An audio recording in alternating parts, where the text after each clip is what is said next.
Hello, and how's it going, everyone? It is Skullzi here, and we have some really interesting stuff to talk about regarding Starfield today. Because one of my admins over on the Skullzi Discord, a great member of the Bethesda community, Jenkins, someone who has made numerous discoveries before that I've reported on in the video, has yet again found something very interesting. And not only are we going to have some information on the actual next-gen technology that Starfield is utilizing, but at the same time, we have some actual visual examples of how this technology will look, and some examples of the architecture and design from a actual Bethesda Game Studios artist regarding how perhaps Starfield's architecture and design will look as well. There's some confirmed information in this, sprinkled in with some speculative stuff at the end. That's the usual way that Bethesda news goes, but let's not waste any more time and get to today's information. In order to break all this down, I'll have to activate glasses mode.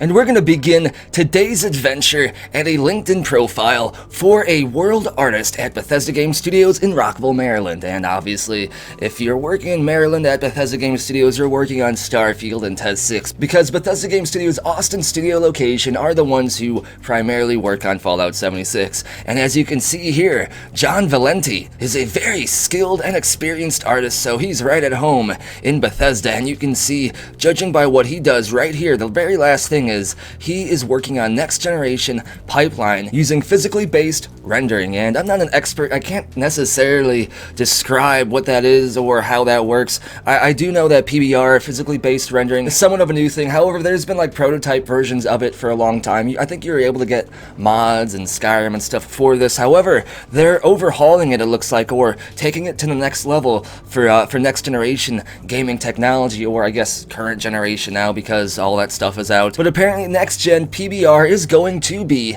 in Starfield and Tez 6, and you can look up a mod on Nexus to get an example of how this would look, and it looks really good. I mean, as you can see, this mod has been around since February of 2017, so like I said, this technology isn't inherently new, but it seems like it's being overhauled and utilized in a much larger scale for Bethesda Game Studios' next-generation games, and you can definitely tell a difference between this armor here and that's just the regular armor that is in Skyrim or even Fallout 76, for example. PBR is going to make stuff look a lot more realistic, and I believe PBR has to do with actually like assigning certain values to an item based on a material it is. If the material is made out of rock, it may not be as reflective as something that is made of metal. I believe that's what PBR is, but I'm not an expert on this. Okay, I looked it up. Apparently, physically based rendering is a computer graphics approach that seeks to render images in a way that models the flow of light in real world. Many PBR pipelines aim to achieve photorealism, so that goes right along the same lines of what we would expect from Bethesda Game Studios. So apparently, Bethesda is going to take their photorealistic graphics and put it to the next level for Starfield and Tez 6, and that's exciting. Yay! Yay! My arms are broken. Help me, God! And as my banana glasses disappear from my face, the hype gets crazy, because they already have a really awesome photo mode in Fallout 76, and although this is kind of a weird transition, I love the photo mode in Fallout 76, and if the graphics are going to look highly photorealistic because of this next-gen PBR rendering technology, then I am super hyped, and I hope there's a photo mode in Starfield and Tez 6. That would be totally cool, although it would kind of like have to be, I guess, controlled in a way, because photo mode can sometimes be used as kind of like a low-key cheat or a way to like kind of do things your character wouldn't otherwise be able to get access to in order to see, if you understand what I'm saying as I'm rambling on, because I'm still in crazy coffee mode.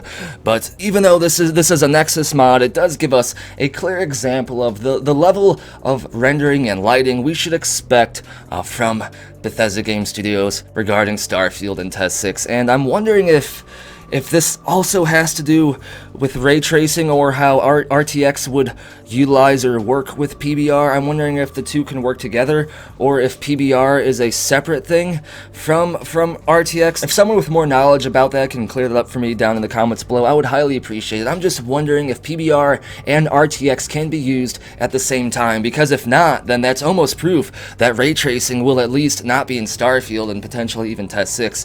And ray tracing is awesome. I love ray tracing. I want to see more ray tracing, but some games just aren't made for it and don't look good with it depending on the art style. But Bethesda games would look good with it because ray tracing is made for photorealism. But let's move on to the last thing I want to talk about in today's video. And this is an ArtStation profile from Connor McCampbell, who is a senior environmental artist at Bethesda Game Studios. And this is something that Connor himself created. This isn't the creation of someone else, like an artwork of someone else that they just simply liked. As you can see here, this is actually based off the creation of someone else, but this is actually Connor McCampbell's own work, and it's obviously space stuff. I mean, it's not for Starfield. Like, don't get this confused. We're not looking at images of literally a building in Starfield. That's not what this is. But I would think that if he's going to spend all this time modeling and making this really cool building or whatever it is, it says it's a Mars lander, but if he's going to take all this time to actually render and work on this and put all the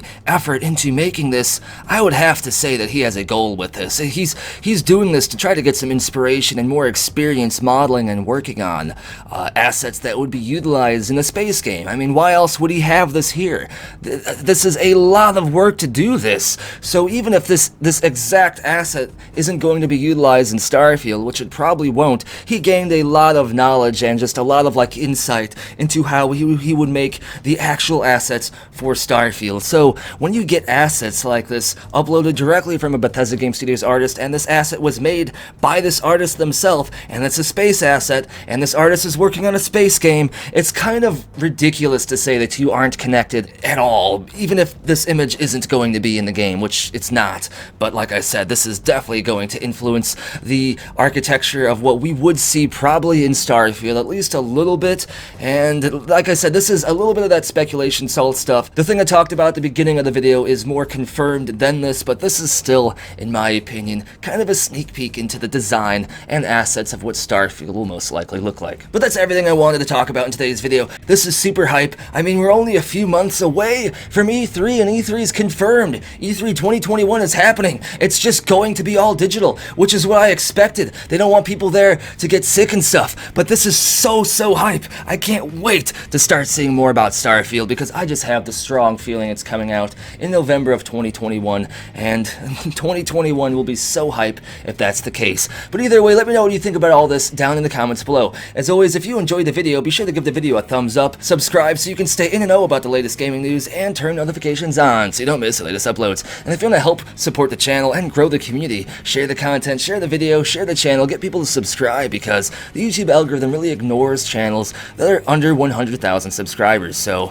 my channel doesn't grow that fast. However, since I've been asking you all to share the content, the channel's been growing a lot faster, so huge thank you for that. It is highly appreciated. And speaking of appreciation, huge shout out to these amazing people for going above and beyond to bring you content like this and to support the channel. If you want to get a permanent video shout out here in the channel, and every one of my videos from this point forward, you can support the channel over on Ko-fi, Patreon, or here on YouTube as an exclusive channel member. Links for all this and more are down in the description below. And as always, thank you for watching. Be sure to tune in next time. When bananas are good for you, leave me the hell alone.